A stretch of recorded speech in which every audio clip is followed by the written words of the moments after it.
And on that podcast, we also briefly discussed a novel called Musashi.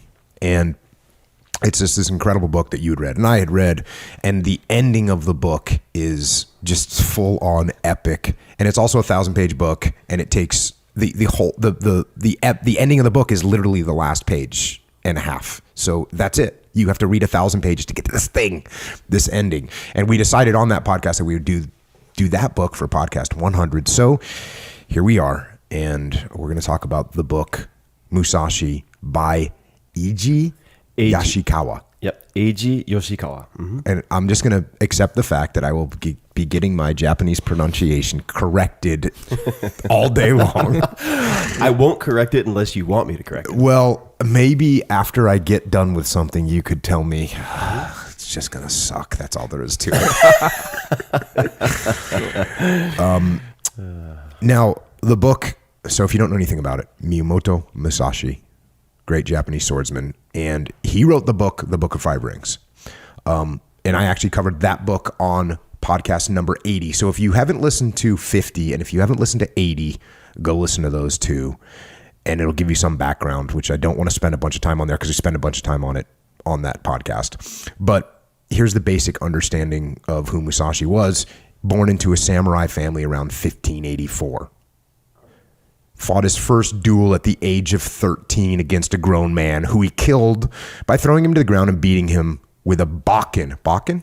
Bokken. Oh, yeah, this is going to get ugly. That's a tough one. But yeah, wooden sword. Which is a wooden sword. See, I should have just said wooden sword. Yeah. We would have been good. And then through his life, he traveled and he did all kinds of things and he fought 60 sword duels. I used to think that they were all to the death, but they actually weren't, right? There's some of them were just like you could submit. You know, the opponent could just say, "Yep, you won," and you could agree beforehand what the rules of engagement would be. Oh, okay. So they could have a discussion and determine the extent to which you could inflict damage on the other person. So they weren't all to the death. They could have basically a gentleman's agreement, like, let's not kill each other today. Let's only do this one to broken bones and handicapping. How do you gotta that's a hardcore conversation. Yeah, but how do you come off not looking like the wussy? You don't want to be the first one to say, "Hey, let's just break bones today." Yeah, let's just break bones. You know, you should just be like, "No, we'll go to the death." That's it. Yeah, that's weird. But yeah, but a bunch of them were to the death. A lot of them were to the death, and again, that then he got done with that, all that fighting, and he wrote the Book of Five Rings. He also wrote a book or steps called Dokodo. Close. Japanese has this stutter constant, and for people who are wondering why am I at the Japanese consigliere, it's because I lived in Japan. It's my first trip overseas ever, from 15 to 16 as an exchange student, where I was the only American in a 5,000 person Japanese high school, where I also wore a uniform and did judo and lived with a Japanese family for an entire year. So that is why I'm commenting on Japanese. Dokodo. Doku is alone. Ko is to walk, let's say. Do is way. It's the same do from judo or aikido, which is way. So it's the way of walking alone.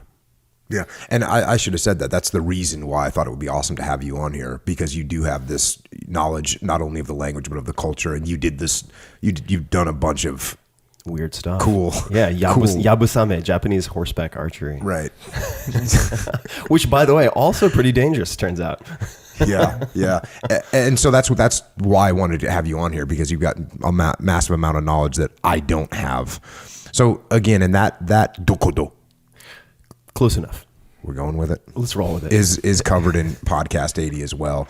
And also, this is a spoiler alert. And I guess I should do this every time I do a book, because I do books on here a lot and I always tell what's going to happen. But for this one, this is a spoiler alert, because the book, it does have the most epic ending. I think it might be the most epic ending of any book. I honestly think that it might be that. And we are going to cover it. So if you want to read this book, then, and we gave you about a year to read it, but if you haven't read it yet, maybe you're not going to read it and you should just listen. But if you do want to read the book and get the full satisfaction of it, then stop right now and then go read Musashi.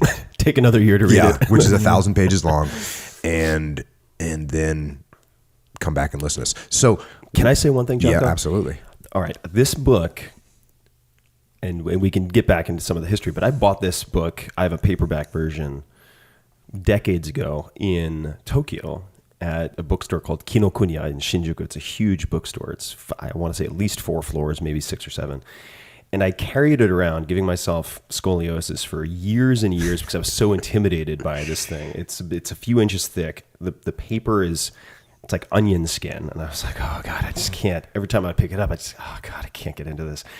Once I started, I could not put it down, and I finished it in a couple of days. I mean, it's that good. So don't be intimidated by the size.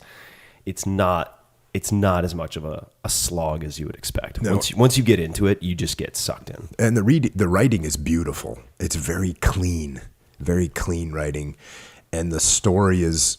That's another thing I should say too is so there's a bunch of intertwining narratives in there about a bunch of different people and characters, and they all are interesting and impactful, and they all add to the story.